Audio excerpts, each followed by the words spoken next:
Hi guys, இந்த வீடியோவில் நம்ம ஒரு ஆப்டமிஸ்டிக் பர்சனாக இருக்கிறது அப்படின்றத பார்க்க போகிறோம். நான் நினச்சேன் ஆப்டமிஸ்ட்னா எப்பயுமே பாசிட்டிவாக இருக்கிறது, எப்பயுமே சந்தோஷமாக இருக்கிறவங்க தான் ஆப்டமிஸ்டிக் பர்சன் நினச்சிட்டு இருந்தேன். பட் இந்த வீடியோவில் ஆக்சுவலி ஆப்டமிஸ்ட்னா யார் அப்படின்றத பார்க்கலாம். அவங்களோட ஃபர்ஸ்ட் அண்ட் பெஸ்ட் குவாலிட்டி என்ன அப்படின்னா, ஒரு சுச்சுவேஷனில் குட்டை ஃபைண்ட் அவுட் பண்ணுறது. என்ன தான் அந்த சுச்சுவேஷன் ரொம்ப பேடாக ஒஸ்ட்டாக இருந்தால் கூட அதில் கூட நல்லதை ஃபைண்ட் அவுட் பண்ணுறது தான் அவங்களோட பெஸ்ட் குவாலிட்டி. சுச்சுவேஷன் எவ்வளோ நெகட்டிவாக இருந்தாலும் அந்த இடத்துல ஒரு பாசிட்டிவ் ஹோப்பை அவங்க ஃபைண்ட் அவுட் பண்ணிடுவாங்க. செகண்ட் ரொம்ப இம்பார்ட்டண்டான குவாலிட்டி அவங்ககிட்ட இருந்து நம்ம என்ன கற்றுக்கணும் அப்படின்னா, ஒவ்வொரு செட்பேக்லேயும், ஒவ்வொரு டிஃபிகல்ட்டிலையும், இல்லை ஒவ்வொரு ஃபெயிலியர்ஸ்லையும் ஒரு குட்டான வேல்யூவை தான் சீக் பண்ணுவாங்க.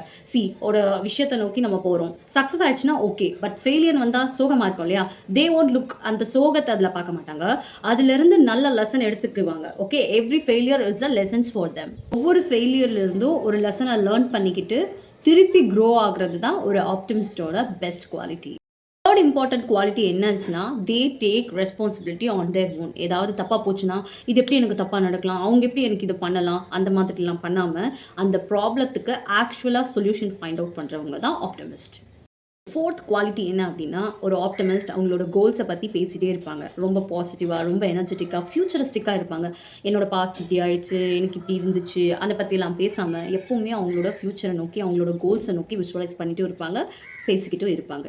ஸோ ஃபைனலி நீங்கள் ஒரு ஆப்டமிஸ்டிக்காக இருக்கணும்னு நினச்சிங்கன்னா, உங்களோட லைஃபோட ரெஸ்பான்சிபிலிட்டியை நீங்களே எடுத்துக்கோங்க. என்ன நடந்திருந்தாலும் சரி, என் பேரண்ட்ஸால் தான் நான் இப்படி ஆகிட்டேன், இல்லை என் ஃப்ரெண்ட்ஸால் தான் இப்படி ஆகிட்டேன், அவங்களால தான் இப்படி ஆகிட்டேன், இவங்களால இப்படி ஆகிட்டேன். Don't blame others. மற்றவங்கள ப்ளேம் பண்ணாதீங்க. உங்களோட கன்சர்ன் இல்லாமல் யாராவது ஏதாவது உங்களை பண்ண முடியுமா? சம்வேர் ஆர் சம்ஹவ் அதுக்கு நம்மளும் ஒரு காரணமாக இருந்திருப்போம்.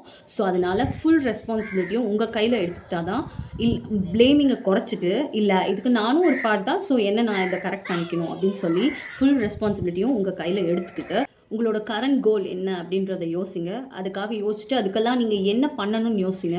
அதில் ஃபஸ்ட்டு ஸ்டெப் என்னன்னு எழுதுங்க, அதை பண்ண ஆரம்பிங்க. Do it right now. இப்படி நீங்கள் பண்ணுறனால என்ன ஆகும்னா, you have a beautiful life ahead for you. உங்களுக்காக ஒரு அழகான லைஃப் காத்துட்டு இருக்குது. பாஸ்ட்டில் இருக்கனால என்ன நடந்துட்டு போகுது, உங்கள் பாஸ்ட்டை பற்றி யோசிச்சுட்டே இருக்கனால எதுவும் ஆக போகிறதில்ல. You are still going to worried. அதை திருப்பி ரிக்ரெட் பண்ணி இன்னும் ஒரு கேவலமான பர்சனாக தான் நம்ம மாற போகிறோமே ஒழிய, அதனால் நமக்கு எந்த ஒரு பெனிஃபிட்ஸும் கிடையாது. ஸோ என்னோட ஒரு கைண்ட் ரெக்வஸ்ட் என்னென்னா, forget your past, don't regret it, take lessons from them and move on. ரொம்ப முக்கியமான விஷயம், don't give power to others. ஒருத்தங்க எனக்கு இப்படி பண்ணிட்டாங்க, அதனால நான் ரொம்ப சோகமாக இருக்கேன், என்னால் மூவ் ஆன் ஆகவே முடியல, ரொம்ப கஷ்டமாக இருக்குது, அந்த மாதிரிலாம் சொல்லாதீங்க. You have every power. கேவலம் உங்களை ஏமாத்தினவங்களுக்கு போய் நீங்கள் அந்த பவர் கொடுக்குறீங்க, அதை மட்டும் நீங்கள் யோசிச்சுக்கோங்க. Don't give any sort of power. உங்களை ஒருத்தங்க இப்படி பண்ணிட முடியும் அப்படின்ற பவர் யார் கையிலையும் கொடுக்காதீங்க. Take responsibility as your own. உங்களால் எல்லாமே பண்ண முடியும் நீங்கள் நினச்சா. ஸோ திஸ் ஆப்டமிஸ்டிக் வீடியோ எதுக்குன்னா, யாராவது ஒருத்தவங்க லைஃப் சேஞ்ச் பண்ணிக்கணும்னு நினைக்கலாம். அப்படி சேஞ்ச் பண்ணணும்னு நினைக்கிறவங்களுக்கு இந்த வீடியோ ஹெல்ப்ஃபுல்லாக இருக்கும்னு நான் நம்புகிறேன். தேங்க்யூ ஃபார் வாட்சிங். Stay tuned.